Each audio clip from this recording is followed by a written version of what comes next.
ರಾಜ್ಯದಲ್ಲಿ ಅಪಘಾತ ಪ್ರಕರಣವನ್ನ ತಡೆಯುವ ನಿಟ್ಟಿನಲ್ಲಿ ಸಾಕಷ್ಟು ಕ್ರಮಗಳಿಗೆ ಪೊಲೀಸ್ ಇಲಾಖೆ ಮುಂದಾಗ್ತಾ ಇದೆ. ಅದರ ಮುಂದುವರೆದ ಭಾಗವಾಗಿ ರಾಜ್ಯದಲ್ಲಿ ಇನ್ಮುಂದೆ ಓವರ್ ಸ್ಪೀಡ್ ಡ್ರೈವಿಂಗ್ ಏನಾದರೂ ಮಾಡಿದ್ರೆ ಅಂತವರಿಗೆ ದಂಡಾಸ್ತ್ರದ ಪ್ರಯೋಗವನ್ನ ಮಾಡಲಾಗುತ್ತೆ.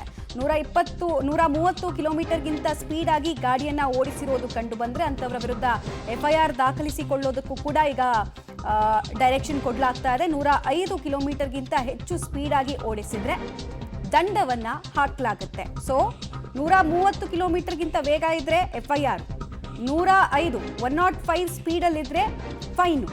ಆಗಸ್ಟ್ 1ನೇ ತಾರೀಕಿನಿಂದ ಎಫ್ಐಆರ್ ದಾಖಲಿಸುವುದಾಗಿ ಎಚ್ಚರಿಕೆಯನ್ನು ವಾಹನ ಸವಾರಿಗೆ ಕೊಡಲಾಗ್ತಾ ಇದೆ. ಇನ್ಫ್ಯಾಕ್ಟ್ 120 ಕಿಲೋಮೀಟರ್ ಸ್ಪೀಡ್ ದಾಟಿದ್ರೆ ಎಫ್ಐಆರ್ ಜೊತೆಗೆ ದಂಡವನ್ನ ಕೂಡ ಪಾವತಿ ಮಾಡಬೇಕಾಗತ್ತೆ ವಾಹನ ಸವಾರರು ಅಂತ ಎಕ್ಸ್ ಖಾತೆಯಲ್ಲಿ ಎಡಿಜಿಪಿ ಅಲೋಕ್ ಕುಮಾರ್ ಅವರು ಈ ಕುರಿತು ಮಾಹಿತಿಯನ್ನ ಕೊಟ್ಟಿದ್ದಾರೆ. ಗಮನಿಸ್ತಾ ಇದ್ದೀರಾ ಈ ತರದೊಂದು ನಿರ್ಧಾರಕ್ಕೆ ಯಾಕೆ ಬಂದಿದ್ದೀವಿ ಅಂತ. ಓವರ್ ಸ್ಪೀಡ್ನಿಂದಲೇ 90% ಆಫ್ ಆಕ್ಸಿಡೆಂಟ್ಗಳು ಆಗ್ತಾ ಇದೆ. ಗಂಭೀರ ಸ್ವರೂಪದ ಆಕ್ಸಿಡೆಂಟ್ಗಳು ಇದೇ ಸ್ಪೀಡ್ನಿಂದಲೇ ಆಗ್ತಾ ಇದೆ. ಈ ಕಾರಣಕ್ಕೋಸ್ಕರನೇ ನಾವು ಇಂಥ ಕ್ರಮಕ್ಕೆ ಮುಂದಾಗಿದ್ದೀವಿ ಅಂತ ಹೇಳ್ತಾ ಇದ್ದಾರೆ. ಬೆಂಗಳೂರು ಮೈಸೂರು ಹೈವೇನಲ್ಲೂ ಕೂಡ ಅಷ್ಟೇ ಗಮನಿಸ್ತಾ ಇದ್ರೆ 155 ಜನ ಈ ಸ್ಪೀಡಿಂಗ್ ಪರ್ಪಸ್ಗೋಸ್ಕರ 130 ಕಿಲೋಮೀಟರ್ಗಿಂತ ಹೆಚ್ಚು ಸ್ಪೀಡಲ್ಲಿ ಇದ್ರು ಅನ್ನೋದು ಕೂಡ ಅಲ್ಲಿ ಉಲ್ಲೇಖಿಸಿದ್ದಾರೆ. ಡೀಟೇಲ್ಸ್ ಕೊಡ್ತಾರೆ ಮುರಳಿ. ಅಪಘಾತಗಳ ಪ್ರಕರಣವನ್ನ ನಿಯಂತ್ರಣ ಮಾಡೋದಕ್ಕೆ ಒಂದು ಹೆಜ್ಜೆಯನ್ನ, ಕ್ರಾಂತಿಕಾರಕ ಹೆಜ್ಜೆಯನ್ನ ಈಗ ಪೊಲೀಸ್ ಇಲಾಖೆ ಇಡೋದಕ್ಕೆ ಮುಂದಾಗಿದೆ. ಸೊ ಇದರ ಇಂಪ್ಲಿಮೆಂಟೇಷನ್ ಮಾನಿಟರಿಂಗು ಯಾವ ರೀತಿ ಸಾಗುತ್ತೆ, ಎಲ್ಲೆಲ್ಲಿ ಇದು ಜಾರಿಗೆ ಬರುತ್ತೆ, ಉಳಿದಂತೆ ಡೀಟೇಲ್ಸ್ ಏನೇನು ಸಿಗ್ತಾ ಇದೆ? ಖಂಡಿತವಾಗಿ ಮಮತಾ, ಯಾಕೆಂದರೆ ಪ್ರಮುಖವಾಗಿ ಇತ್ತೀಚಿನ ದಿನಗಳಲ್ಲಿ ರಾಷ್ಟ್ರೀಯ ಹೆದ್ದಾರಿಯಲ್ಲಿ ಸಾಕಷ್ಟು ದೊಡ್ಡ ಮಟ್ಟದಲ್ಲಿ ಅಪಘಾತಗಳು ಮತ್ತು ಸಾವು ನೋವುಗಳು ಸಂಭವಿಸ್ತಾ ಇದೆ. ಆ ಹಿನ್ನೆಲೆಯಲ್ಲಿ ಅದನ್ನು ಬ್ರೇಕ್ ಹಾಕಲಿಕ್ಕೆ ಪ್ರಮುಖವಾದ ಅಂಶಗಳನ್ನು, ಅಂದರೆ ಪ್ರಮುಖವಾಗಿ ಕಾನೂನನ್ನು ಜಾರಿಗೆ ತರಲಿಕ್ಕೆ ಈ ರೀತಿಯ ಪ್ರಯತ್ನಗಳನ್ನು ಮಾಡ್ತಾ ಇರೋಂಥದ್ದು. ಮಮತಾ, ಈಗ ನಾವು ನೋಡ್ತಾ ಇದ್ವಿ, ಈ ಹಿಂದೆ ಎಲ್ಲ ನೋಡ್ತಾ ಇದ್ವಿ, ರಾಷ್ಟ್ರೀಯ ಹೆದ್ದಾರಿಗಳಲ್ಲಿ ಫೋಟೋವನ್ನು ಕ್ಲಿಕ್ ಮಾಡ್ಕೊಳ್ತದೆ. ಯಾಕೆಂದರೆ AI ಕ್ಯಾಮ್ರಾಗಳನ್ನು ಸಾಕಷ್ಟು ಕಡೆಯಲ್ಲಿ ಇಂಪ್ಲಿಮೆಂಟನ್ನು ಮಾಡ್ತಾ ಇದ್ದಾರೆ, ಸಾಕಷ್ಟು ಕಡೆಯಲ್ಲಿ ಅದನ್ನು ಅಳವಡಿಸುವಂಥ ಒಂದಷ್ಟು ಪ್ರಯತ್ನಗಳನ್ನು ಮತ್ತು ಆ ಕೆಲಸಗಳನ್ನು ಕೂಡ ಮಾಡ್ತಾ ಇರೋವಂಥದ್ದು ಪೊಲೀಸ್ ಇಲಾಖೆ.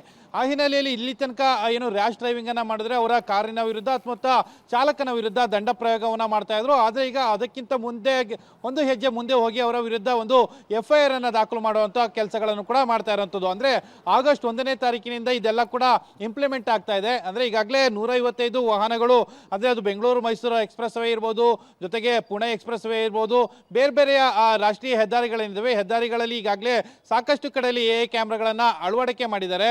ಆ ಜಾಗಗಳಲ್ಲಿ ಈ ರೀತಿಯಲ್ಲಿ ಹೆಚ್ಚಿನ ವೇಗ, ಅಂದರೆ 130 ಕಿಲೋಮೀಟರ್ಕಿಂತ ಹೆಚ್ಚಿನ ವೇಗ ಹೋದರೆ ಅವರ ವಿರುದ್ಧ ಎಫ್ಐಆರ್ ಕೂಡ ಜೊತೆಗೆ ದಂಡವನ್ನು ಕೂಡ ವಿಧಿಸಲಾಗುತ್ತದೆ. ಅಂದರೆ ಎಫ್ಐಆರ್ ಆದ ನಂತರ ಅವ್ರಿಗೆ ಏನು ಅವರನ್ನು ಬಂಧನಕ್ಕೊಳಪಡಿಸುವಂಥ ಅಧಿಕಾರಗಳು ಕೂಡ ಸ್ಥಳೀಯ ಪೊಲೀಸರಿಗೆ ಇರ್ತದೆ. ಯಾಕಂದರೆ ಯಾವ್ಯಾವ ವ್ಯಾಪ್ತಿಯಲ್ಲಿ ಅವರು ಈ ರೀತಿಯಲ್ಲಿ ಸ್ಪೀಡ್ ಹೋಗಿರ್ತಾರೆ, ಆ ಸ್ಪೀಡ್ ಹೋಗಿದ್ದ ಸಂದರ್ಭದಲ್ಲಿ ಅದನ್ನು ಸ್ಥಳೀಯ ಪೊಲೀಸರೇ ಎಫ್ಐಆರ್ ಅನ್ನು ದಾಖಲು ಮಾಡ್ಕೊಳ್ತಾರೆ. ದಾಖಲು ಮಾಡಿಕೊಂಡು ಅವರಿಗೆ ನೋಟಿಸನ್ನು ಕೊಟ್ಟು ಅವರನ್ನು ಬಂಧನಕ್ಕೊಳಪಡಿಸುವಂಥ ಕೆಲಸಗಳು ಕೂಡ ಆಗುವಂಥದ್ದು.